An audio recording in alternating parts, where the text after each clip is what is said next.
A single light flickers above an empty parking lot. Rain hasn't started yet, but the air feels heavy, as if the night itself is holding its breath. At 1:58 a.m., a woman walks toward her red Mazda, keys in hand. She looks over her shoulder once, then the camera freezes. 7 seconds of static. When the image returns, she is gone. That was the last time anyone saw 26-year-old Erin Whitmore alive. Within hours, her car would be found still locked, her groceries untouched on the seat. No struggle, no sound, just a hole in time. For 20 years, that missing footage haunted Columbus, a 7-second blackout that swallowed a life and left behind only questions. Before we begin, tell us in the comments where you're watching from and what time it is right now. Because stories like this don't just happen in the dark, they happen in places that look exactly like yours. The wind was sharp that night. It carried dust across the empty lot of Riverside Market, a 24-hour grocery store on the edge of town.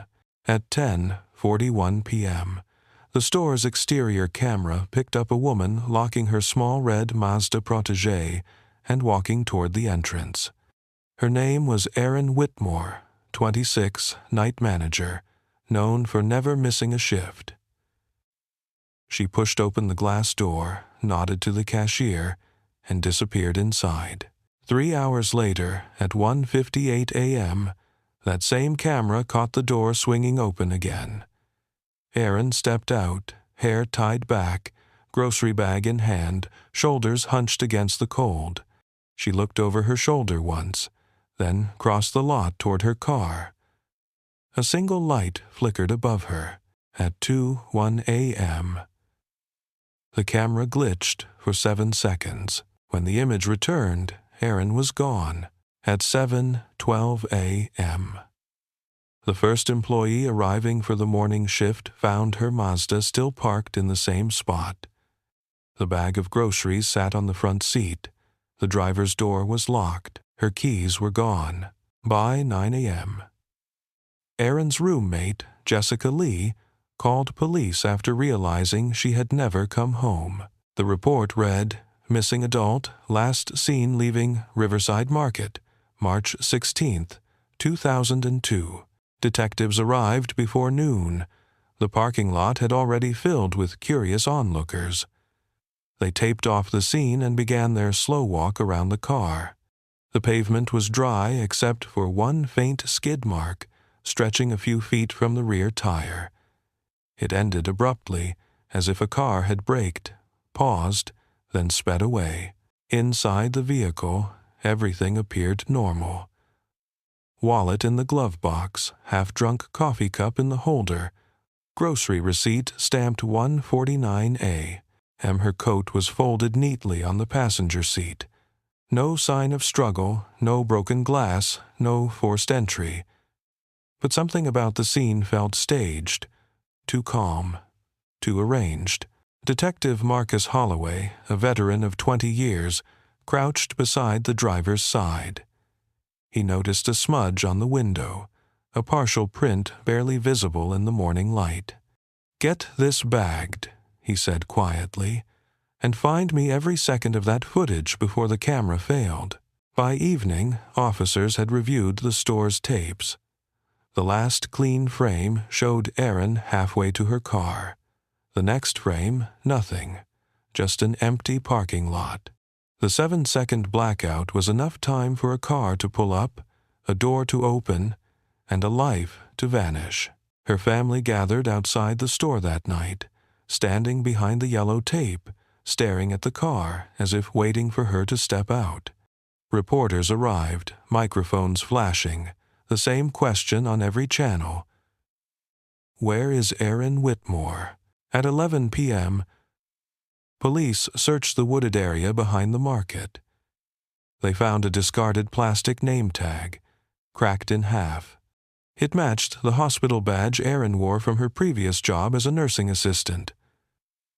No blood, no fibers, no tracks, just silence.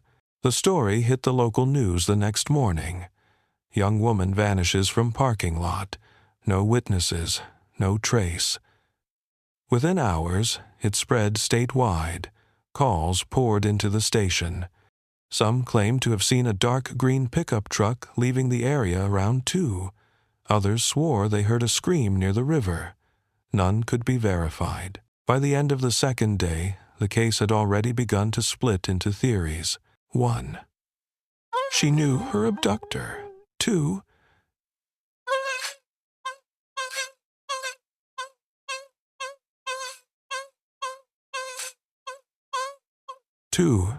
It was random. 3. The missing 7 seconds were no accident. For now, the only truth was what the camera showed before it went dark. A woman alone in a parking lot. A bag of groceries. A single light flickering overhead. And then, nothing. Morning light crept over the parking lot like a slow reveal. Reporters stood behind yellow tape, whispering to cameras. The red Mazda sat where it had been left, silent and closed off, the glass streaked with rain. Inside, a paper bag of groceries. A folded jacket. Everything neat. Too neat. Detective Marcus Holloway walked the perimeter without speaking. His coat brushed against wet weeds as he moved. The ground was soft, the kind that remembers footsteps. Near the driver's side, he saw one print pressed deep into the dirt. Large. Heavy. Moving away. A technician photographed it and nodded once. Holloway kept walking. He had seen scenes like this before. They always looked quiet on the surface. But quiet was only another word for wrong. Behind the grocery store, a thin field opened into scrub and half-dead trees.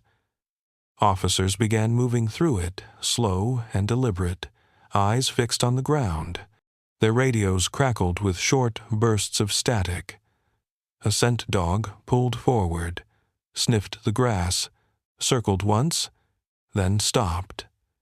Whatever trail had been there was already fading. Volunteers showed up, locals mostly, shop owners, neighbors, a few teenagers who remembered seeing Aaron at the checkout line. They formed lines across the field, scanning for anything that didn't belong. A scarf, a shoe, a piece of color against the mud. They found nothing but wrappers and cigarette ends. From the air, the lot looked small, boxed in by roads and trees. From above, it made no sense how a person could vanish so cleanly from a space that open. Back at the station, a map filled the wall. Circles, arrows, photographs. The detectives didn't say much. The silence in the room was its own language. Everyone knew what it meant. They were already too late. That evening, the rain came back. It washed over the lot, erasing prints, carrying away any trace that might have spoken. Holloway stood at the edge of the tape, watching the water run across the pavement. The taillights of passing cars reflected in the puddles, red and fleeting. He thought about the woman in the photo pinned to the board inside, her easy smile, the eyes that still believed the world was safe. He wondered what kind of man could take that away and leave nothing behind but silence. The city changed almost overnight. Women started walking in groups after closing time. Stores put up new lights over their lots. The sound of keys jingling in the dark became a warning instead of comfort. Aaron Whitmore's disappearance didn't just take one life. It took the sense that everyone else was untouchable. And somewhere in that same city, the person who made her vanish was still out there, living like nothing had ever happened. Detectives started with the people who knew her best, the ones who saw her laugh, who heard her voice, who could say when something felt off. At the Riverside Market, co-workers described Aaron Whitmore as calm under pressure, the kind of person who handled rude customers with a smile and always double-checked the locks before leaving. One cashier remembered her saying she felt watched some nights after closing, but everyone dismissed it as nerves. Just another late shift in a quiet suburb. The first interviews were polite. Simple questions. Did anyone wait for her after work? Had she mentioned plans? A man? A fight? One co-worker hesitated before answering. He said a delivery driver sometimes lingered after hours, claiming to check inventory when everyone else had gone home. His name was Gary Lyle, mid-30s, quiet, no record. When officers visited his small apartment above a tire shop, they found him half asleep, the air thick with oil and stale coffee. He denied everything. Said he barely knew her. "She just signed the forms," he muttered. "I drop boxes, that's it." His shoes matched the right size, but the soles were smooth. No match for the deep tread from the parking lot. Still, Holloway kept his name on the board. Then there was Jessica Lee, Aaron's roommate. Calm at first, then defensive when detectives asked about money. Aaron had been saving to move out, maybe into her own place. Jessica said she didn't know where. No anger, but a flicker of jealousy hung in her voice. Her alibi held. Security footage showed her buying takeout across town. The next name came from a stranger, a man who called the tip line and refused to give his name. His voice was low and steady.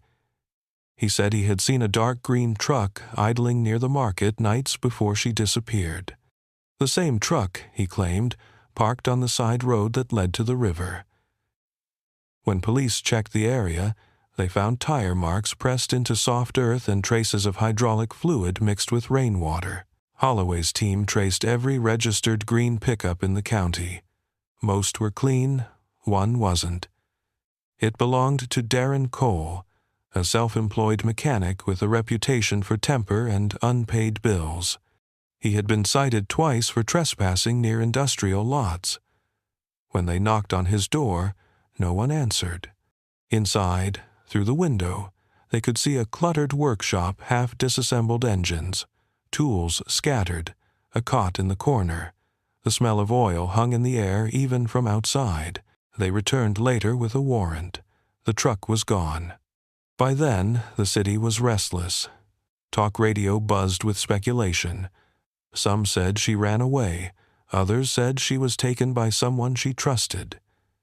Every theory sounded like desperation, wearing logic as a disguise. Holloway kept his focus narrow. He believed abductions weren't about chaos. They were about control. Whoever took Aaron had moved fast, clean, and without panic. That meant planning. That meant familiarity. A week into the investigation, a small discovery shifted the energy in the room. A service station clerk came forward, saying a man had stopped to wash mud off a green truck the morning after Aaron disappeared. The clerk remembered because the man refused a receipt and kept glancing toward the highway instead of the hose in his hand. Surveillance cameras at the station had long since been taped over, useless, but the image stuck in the clerk's mind. He described the man as tall, lean, wearing a gray cap with a torn brim. It wasn't much, but Holloway felt it. A thread. He pulled Darren Cole's photo from the file and pinned it next to the sketch the clerk helped create. Same build, same narrow jaw, same eyes that seemed to hide something. When detectives searched his workshop again, they found a receipt from that very service station crumpled behind a toolbox. The date matched. The mechanic had been there. Now they just had to find him. The search for Darren Cole spread quietly through the city. No sirens, no noise, only unmarked cars drifting through back roads while officers spoke in low voices over static-filled radios. His name was never released to the public. To most people, the case had already started to fade. But inside the department, they all knew they were chasing someone who moved carefully, someone who planned. At his workshop, the air smelled like rust and oil. On the bench, a half-built engine sat waiting for hands that would never finish it. Tools were scattered. A coffee mug had grown a thin film of dust. It felt as if he had simply walked out in the middle of a thought and never returned. Detective Marcus Holloway opened a drawer. Inside were photos, hundreds of them. Old cars, street corners, empty alleys, women caught in the distance. None were labeled, none were personal. Just fragments of other people's lives, frozen through the lens of someone watching. Erin's face wasn't there, but her absence felt intentional, like a page torn out of a larger story. For several days, officers watched every highway exit, every mechanic's shop, every motel near the outskirts of the city. Cole didn't show up anywhere. He was a man who knew how to vanish without leaving a footprint. Then a call came in from a farmer north of town. Behind his barn, half hidden in weeds, stood a green pickup covered in mud. The license plate was gone. The driver's door hung open. Inside, the seats were damp, and the smell was wrong, metallic and heavy. Holloway stood beside the truck and looked at the marks in the soil. Tires had spun deep into the ground, then stopped suddenly. In the back of the truck, under a folded tarp, the team found a single strand of blonde hair. It glowed under the flashlight. Back at the lab, the results were quick and merciless.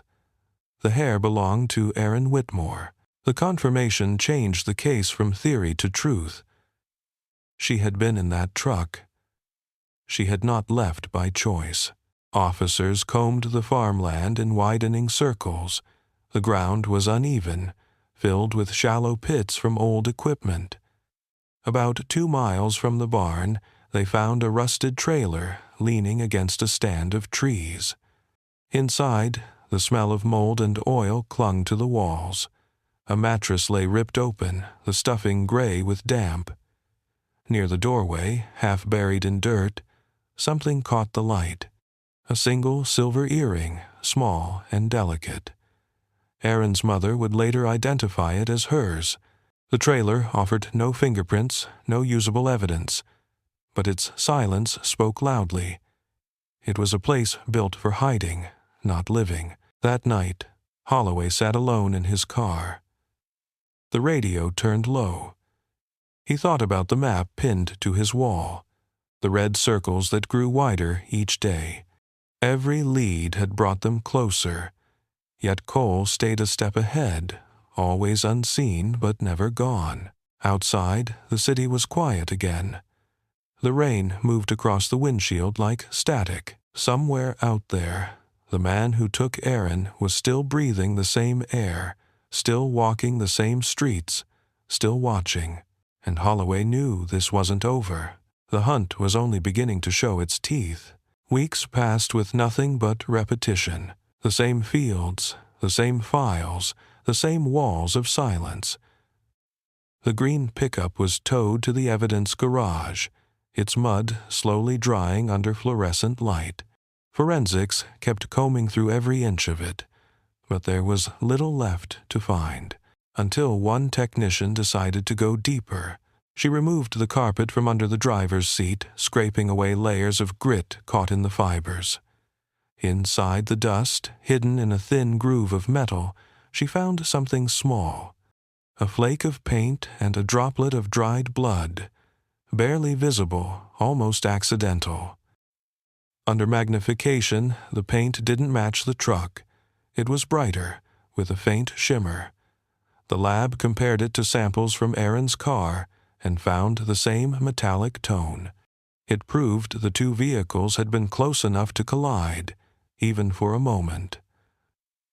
The blood matched Erin's DNA. That single trace changed everything. Now the story was no longer about a missing woman. It was about a woman taken by force. Detective Holloway stood in the lab while the technician explained the findings. The monitor behind her glowed with microscopic images, red and silver against black.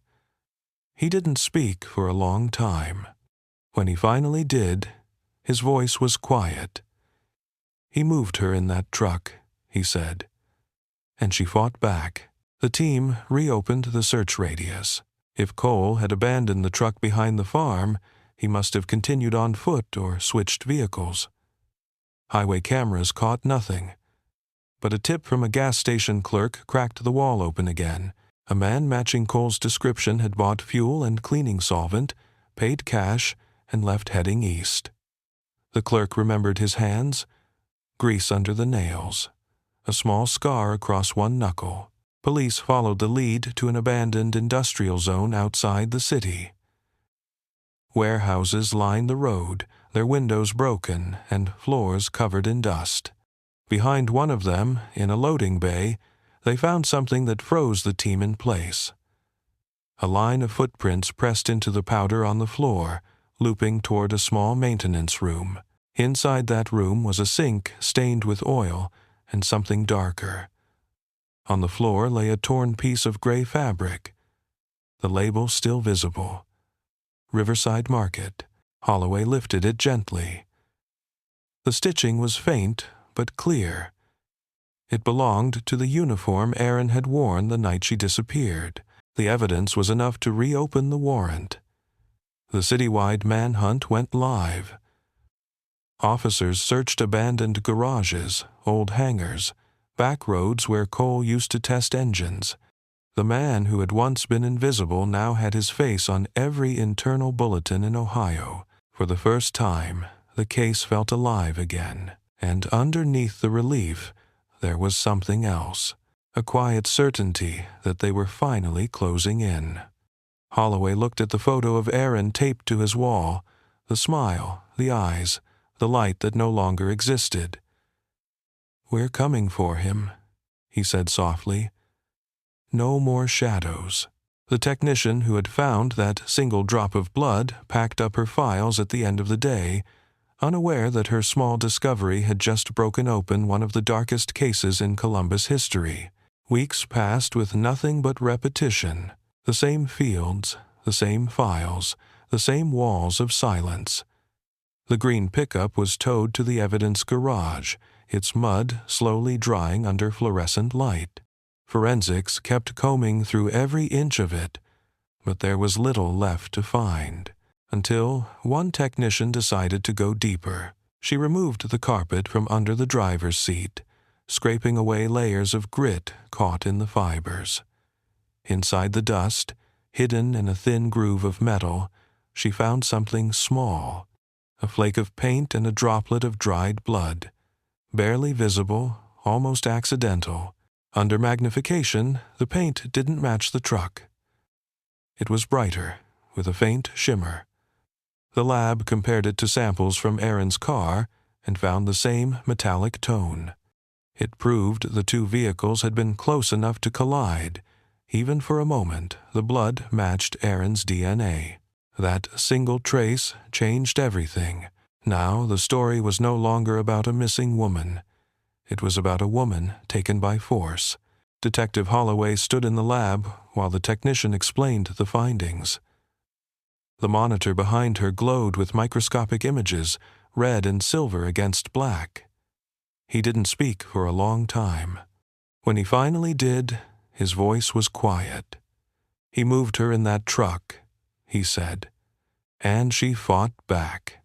The team reopened the search radius. If Cole had abandoned the truck behind the farm, he must have continued on foot or switched vehicles. Highway cameras caught nothing, but a tip from a gas station clerk cracked the wall open again. A man matching Cole's description had bought fuel and cleaning solvent, paid cash, and left heading east. The clerk remembered his hands. Grease under the nails, a small scar across one knuckle. Police followed the lead to an abandoned industrial zone outside the city. Warehouses lined the road, their windows broken and floors covered in dust. Behind one of them, in a loading bay, they found something that froze the team in place. A line of footprints pressed into the powder on the floor, looping toward a small maintenance room. Inside that room was a sink stained with oil and something darker. On the floor lay a torn piece of gray fabric, the label still visible. Riverside Market. Holloway lifted it gently. The stitching was faint but clear. It belonged to the uniform Erin had worn the night she disappeared. The evidence was enough to reopen the warrant. The citywide manhunt went live. Officers searched abandoned garages, old hangars, back roads where Cole used to test engines. The man who had once been invisible now had his face on every internal bulletin in Ohio. For the first time, the case felt alive again. And underneath the relief, there was something else, a quiet certainty that they were finally closing in. Holloway looked at the photo of Aaron taped to his wall. The smile, the eyes, the light that no longer existed. "We're coming for him," he said softly. No more shadows. The technician who had found that single drop of blood packed up her files at the end of the day, unaware that her small discovery had just broken open one of the darkest cases in Columbus history. The manhunt began quietly. No public warning, no press release, only phone calls between precincts and unmarked cars spreading out like shadows. Every unit in the region had a copy of Darren Cole's photo taped to their dashboard. Same narrow face, same tired eyes that never looked straight into the lens. Detective Marcus Holloway refused to go home. He slept on the couch in his office, surrounded by maps marked with pins and notes written in fading ink. Every place Cole had worked, every person who might have given him shelter, every alley he could disappear into. It wasn't just a search anymore. It was personal. The first break came from an old co-worker who recognized Cole's photo. He said the mechanic sometimes camped along the railway outside the industrial district. Holloway followed the lead with a small team, boots crunching over gravel as the city lights thinned behind them. The air smelled like iron and rain. They found a fire pit still warm, a metal cup beside it, and footprints leading into the trees. The prints were fresh. Holloway raised his hand, signaling the team to spread out. The forest swallowed every sound except their breathing. Then, a faint crack of a branch. A shadow moved between the trees. Someone was watching them. The chase unfolded in silence. Flashlights swung through the darkness, beams cutting across wet leaves. Cole broke from cover and ran toward the creek, his jacket tearing against a branch. Holloway sprinted after him, the mud slick under his boots. For a moment he saw the man's face illuminated by the light. Pale, hollow, streaked with sweat.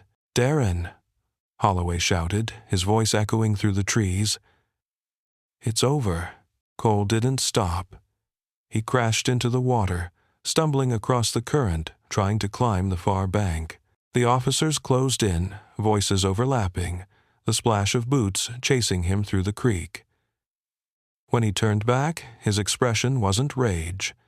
It was empty, like he had already accepted what was coming. A final command broke the night.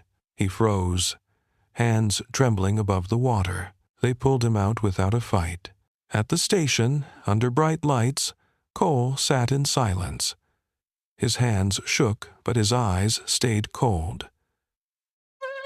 The detective said little. The room felt heavy with everything unspoken. Holloway placed a single photograph on the table. Aaron's face. "You know who she is," he said. Cole's gaze flickered for the first time. The evidence against him filled the walls. The hair from the truck, the blood under the seat, the uniform scrap from the warehouse. He didn't deny it. He didn't explain. He just stared at the photo until his eyes watered. When the confession came, it wasn't loud. He said he met her before. He said she smiled at him once when he dropped off a repair order at the market. He said he couldn't stop thinking about that look. It was small. Maybe nothing to her, but to him it felt like permission. He followed her that night. She tried to get away. He said it happened fast. That she hit her head. That he panicked. Every word landed like a stone in the room. Holloway listened without moving. There was no victory in hearing it, only the slow realization that this was how monsters sound when they believe what they did wasn't evil, only misunderstood. After the statement, Cole went quiet again.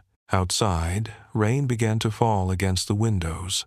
Holloway stood there a long time, watching the streaks of water slide down the glass, feeling the strange stillness that always follows a storm.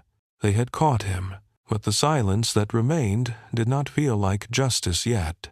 The walls of the interrogation room were pale gray, the kind of color that erased time. Darren Cole sat in silence, his wrists cuffed to the table, eyes locked on the single light above him. It hummed softly, the only sound in a space built to make people talk. Detective Marcus Holloway sat across from him, elbows on the table, a photo of Aaron Whitmore resting between them. For hours, Cole refused to speak. He asked for water, for cigarettes, for sleep. Holloway gave him none of it, only space and silence. Sometimes silence is louder than accusation. It turns inside a man's head until he starts answering questions no one has asked. Cole shifted in his chair, breathing through his nose, his jaw tight. "You already know what happened," he said finally. His voice was dry and cracked, like something unused for years. Holloway leaned forward.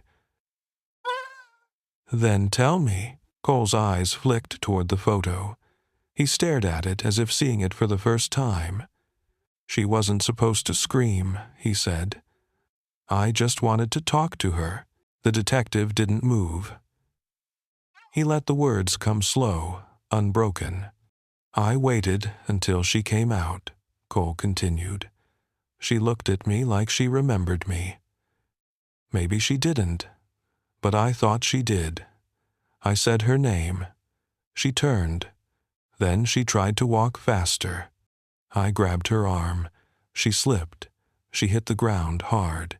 After that, I just wanted to make it stop." He paused and rubbed his wrists against the metal cuffs.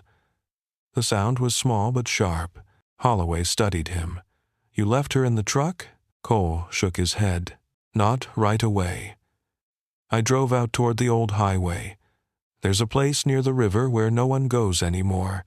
I thought I could help her. I didn't mean for her to die." The words came without emotion. Flat. Practiced. The kind of story a man tells himself until he believes it. Holloway opened a file and slid a photo across the table.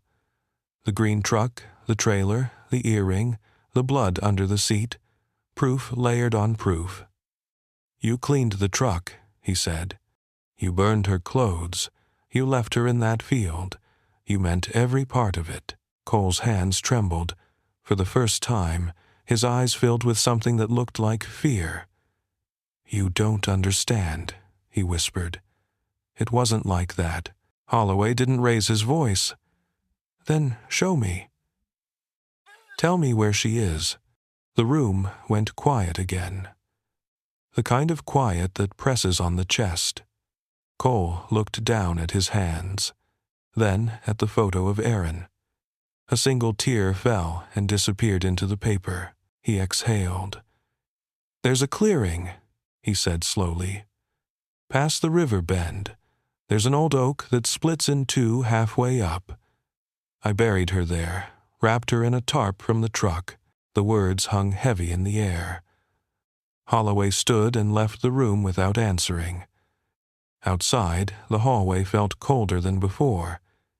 He called the search team, his voice steady. "We have a location." By nightfall, police and forensic units had gathered near the river. The air was damp and heavy, filled with the low hum of generators and the crunch of boots on wet soil. The beam of a flashlight caught something pale near the roots of the oak. The ground was disturbed. They dug carefully, layer by layer, until the first scrap of fabric appeared. Then a human hand. Then silence. Every person at that scene stopped moving for a moment, heads lowered. The remains were taken to the coroner's office. Dental records confirmed the truth no one wanted to say out loud. It was her, Aaron Whitmore. Back at the station, Holloway returned to the interrogation room. Cole sat where they had left him, staring at the wall. The detective placed a hand on the table and said quietly, "We found her." Cole didn't look up. He just nodded once, as if he had known all along that they would. For the first time in months, the case had a body, a truth, and a name that no longer belonged to the list of missing. But justice was still waiting. The courthouse stood quiet that morning. Gray stone, heavy doors, the kind of building that had seen too many lives folded into paperwork. Inside, reporters lined the hallway, their cameras lowered out of respect. The case of Aaron Whitmore had become more than an investigation. It was a wound the entire city carried. When Darren Cole entered the courtroom, the air changed. Conversations stopped. Even the sound of the bailiff's shoes seemed distant. He wore a simple gray shirt, hands cuffed, eyes fixed on the floor. Nothing in his face gave away regret, only exhaustion, as if the act of being seen was heavier than the crime itself. Detective Marcus Holloway sat behind the prosecution, silent, eyes forward.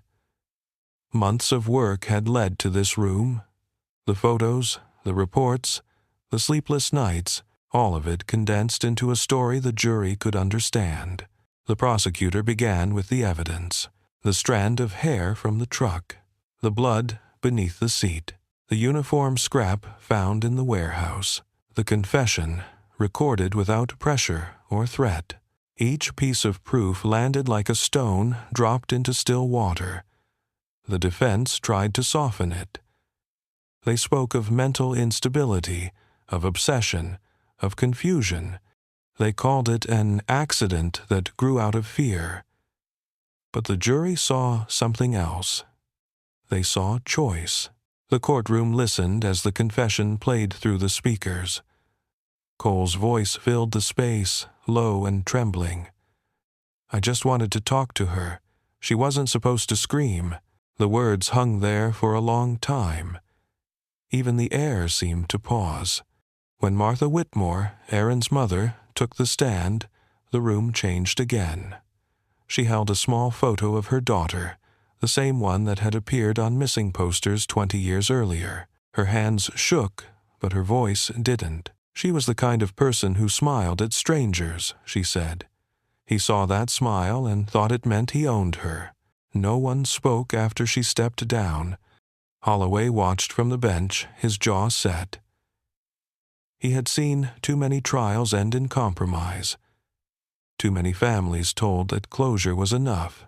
But justice isn't the same as peace. One punishes the guilty. The other never really arrives. When the verdict finally came, it was quiet. The judge read the decision slowly, each word deliberate. Guilty of murder, guilty of abduction. Life without the possibility of parole. Cole didn't react. He didn't look up. The only movement came from his fingers, tapping the wood of the defense table like a nervous rhythm. Maybe it was guilt. Maybe it was nothing. As he was let out, Martha turned her head away. She didn't want the last image of that man to live beside the memory of her daughter. She looked instead at Holloway, who gave a single nod. Not triumph. Not relief. Just acknowledgement. Outside, the city felt different. The story that had haunted Columbus for years had an ending now. Reporters filed their stories. Anchors spoke of closure, and strangers left flowers by the oak tree near the river. But Holloway knew that closure was only a word people used when the truth was too heavy to carry any longer. He walked to his car, started the engine, and sat there without moving. The rain had started again, thin and soft, the same kind that had fallen the night Aaron disappeared. In the rearview mirror, the courthouse lights glowed faintly through the mist. Justice had been served. But peace, he thought, never really belongs to anyone. That night, as he drove home for the first time in weeks, Holloway rolled down the window and let the rain touch his face. Somewhere in the distance, he imagined he could still hear her voice. Not a scream this time, but a whisper. It said what every unsolved story leaves behind. "You found me. Now don't forget me." The case was over, but the story refused to end. For months after the verdict, the name Aaron Whitmore lingered in conversations around Columbus. It echoed in coffee shops, in news broadcasts replayed too often, in the quiet moments before people locked their doors at night. The fear had faded, but something heavier remained. At the edge of the city, near the river bend, a small memorial grew beside the old oak tree where her body was found. Flowers wilted and were replaced. Candles burned out and were lit again. Sometimes strangers left notes folded into the bark, messages to a woman they had never met. "You mattered. We remember. You can rest now." Detective Marcus Holloway visited once, long after the reporters had moved on. He stood there without a coat, the cold wind moving through the trees. The sound of the river was slow and steady, like breathing. For the first time since the night she vanished, he allowed himself to feel what the case had taken from him. He had found the truth, but truth is never clean. It always leaves something behind. Back at the precinct, Aaron's file was sealed. The evidence boxes were labeled and stored, stacked beside 100 others that might never find an ending. Holloway sat at his desk staring at her photograph pinned to the board. He didn't take it down. He couldn't. Some cases become part of the people who solve them. In the months that followed, the city began to change in small ways. The grocery store where Aaron had worked installed brighter lights in the parking lot. A new camera replaced the one that had glitched the night she disappeared. Customers still walked those aisles, but the silence carried memory. Every cashier knew the story. Every late shift felt a little different now. Martha Whitmore kept her daughter's room the same. The bed made, the window open just enough to let the air move. She started speaking at community centers about women's safety, about the dangers of trust, about the way people look the other way until it is too late. Her voice was calm, steady, almost gentle, but beneath that calm lived something unbroken. Sometimes she would receive letters from strangers, people who had lost someone, people who had survived something similar. They thanked her for standing in the light when others could not. She always wrote back with the same line, "You can survive anything, but you never stop remembering." Cole's sentence began in a state prison 2 hours away. Reporters stopped following him. The world stopped caring. He faded back into the silence he came from, a man swallowed by his own choices. One evening, Holloway drove out to the edge of the city and parked near the water. The sunset reflected against the river, turning the surface into a dull red. He thought about the way justice feels when it finally arrives. It never comes with applause. It comes quietly, like the closing of a door. He reached into his pocket and pulled out the old service badge Aaron had once worn, the one found near the fence behind the market. He turned it over in his hand, tracing the worn letters. E. Whitmore. Then he set it down on the riverbank and let the tide pull it gently into the current. The sound of the water filled the silence. For a moment, he thought of her mother's words at the trial. He saw her smile and thought it meant she was his. And then he thought of all the people who smile without knowing someone dangerous is watching. The river kept moving, slow and endless, carrying the badge out of sight. Holloway watched until it was gone. Some stories end in courtrooms. Others end where they began, at the edge of a quiet city, beside a river that never stops remembering. Years passed, but the name Aaron Whitmore never really left Columbus. It lingered like a scar that had healed but never faded. The headlines were gone, yet her story lived in classrooms, training manuals, and quiet conversations between detectives who had joined the force long after her case was closed. At the police academy, instructors used the investigation as a lesson in patience. They taught recruits how a single overlooked clue could rewrite an entire story. The strand of hair, the flake of paint, the sound of a witness hesitating before speaking. The smallest things had built the bridge from doubt to truth. Detective Marcus Holloway retired a few years later. He never celebrated.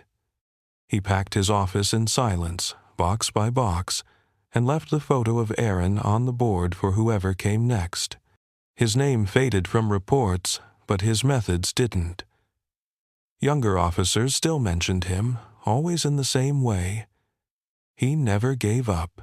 Sometimes, on quiet mornings, he drove to the river. The oak tree still stood, its bark rough, roots deep. The memorial had grown older too. The notes had faded. The flowers replaced by small stones, stacked carefully by strangers. Holloway would sit on the bank, listening to the water. He never spoke to anyone there. He just watched and remembered. Martha Whitmore turned her grief into work. She founded a small foundation in her daughter's name, focused on helping women in crisis. It started in her living room with volunteers and second-hand computers. Within a few years, it had become a network of shelters and self-defense programs across the state. People said she was strong. She never agreed. "Strength isn't the absence of pain," she told one interviewer.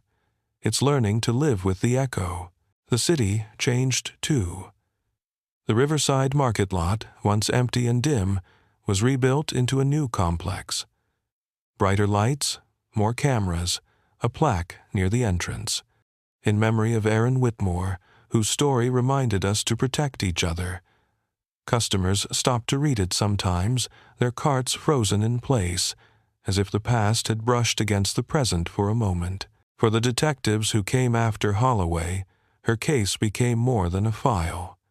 It was a reminder of how thin the line is between safety and danger, between trust and assumption. Every missing persons report that crossed their desks carried her shadow. Holloway kept his distance from the department, but not from the memories. He had started painting after retirement, something quiet to fill the hours. Most of his canvases were empty roads, forests after rain, city lights blurred by fog. No faces, no people, only places that could hold secrets. One of those paintings hung in a gallery downtown. A woman stopped in front of it once and asked the curator what it meant. The curator said the artist never explained his work, but if you looked closely, in the reflection on the water, you could almost see the outline of a red car. Years later, during a memorial event, Holloway and Martha met again. The crowd was small. They stood beneath the oak tree, the river whispering beside them. She thanked him quietly. He said nothing, only nodded. Some connections don't need words. They exist in the space left by what was lost. As the ceremony ended, the sky shifted from gray to gold. Light passed through the branches and touched the water. It felt, for the briefest moment, like forgiveness, not of the man who had taken her, but of the world that had let it happen. The story of Aaron Whitmore became part of the city's pulse. It lived in the choices people made when walking to their cars, in the laws rewritten to protect the vulnerable, in the memory of one detective who still heard the river every time it rained. Some stories end. Others become the way a place remembers itself. The river looked different in winter. Its surface was slow and dark, the kind of stillness that made sound carry farther than it should. Bare trees leaned toward the water as if listening. The oak still stood at the edge of the clearing, its trunk scarred, its roots tangled with memory. Detective Marcus Holloway walked the path alone. His steps were heavy, his breath visible in the cold air. Retirement had softened his routine but not his thoughts. Some cases never leave. They live under the skin like quiet static. He stopped beside the tree, hands in his coat pockets. The memorial stones were dusted with frost, the letters on the plaque dull under a gray sky. Someone had left a single red flower pressed against the bark. It was fresh, maybe from that morning. He knew who had placed it. Martha still came here sometimes, always early, always alone. The sound of the river filled the silence. Holloway looked down at the ground where they had found her years ago. The soil was smooth now, covered in leaves. He thought about the people who had stood here before him. Officers, journalists, strangers who never met her yet somehow carried her story. Every one of them had taken something different from this place. He reached into his pocket and pulled out his badge. The metal was worn, the number half faded. He ran his thumb across it, feeling its cold edge. That badge had been with him through every lie, every confession, every scene that smelled of rain and fear. But it had also been there for the truth when it finally came. He set it down at the base of the tree. For the first time, it felt right to let it go. In the years since the trial, the world had changed. The department had new faces, new tools, new ways of finding people before they disappeared. The foundation Martha built had expanded across state lines. Thousands of women had walked through its doors. Every one of them carried a piece of Aaron's legacy without knowing it. Sometimes Holloway watched the news and saw other stories, other names, other faces. He could recognize the early signs, now the patterns, the silences, the mistakes repeated. Each time, he felt the same familiar ache, a reminder that justice is only a pause, never a cure. The wind shifted, carrying the faint scent of pine and cold water. Somewhere behind him, he heard footsteps. Martha appeared on the path, her scarf pulled tight around her neck. She stopped beside him without speaking. They stood together, watching the river. After a long moment, she said softly, "She would have been 45 this year." He nodded. "She still is, just somewhere else."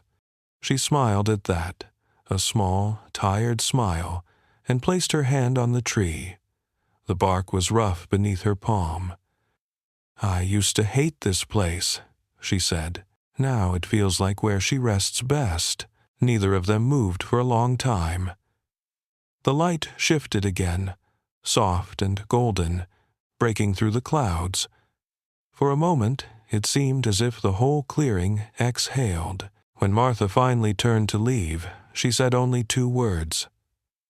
"Thank you." Holloway stayed a while longer. He listened to the river, the sound of its endless movement. Somewhere within that rhythm, he thought he could hear her voice again, not pleading, not afraid, just peaceful. He closed his eyes. The world felt quiet again, not empty, but still.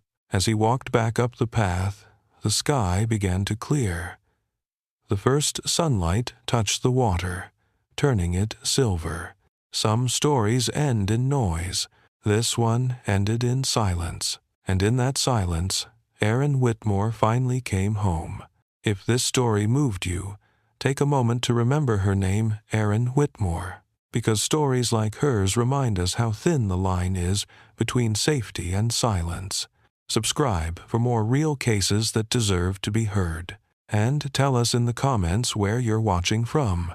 Every place, every time, every voice keeps her memory alive.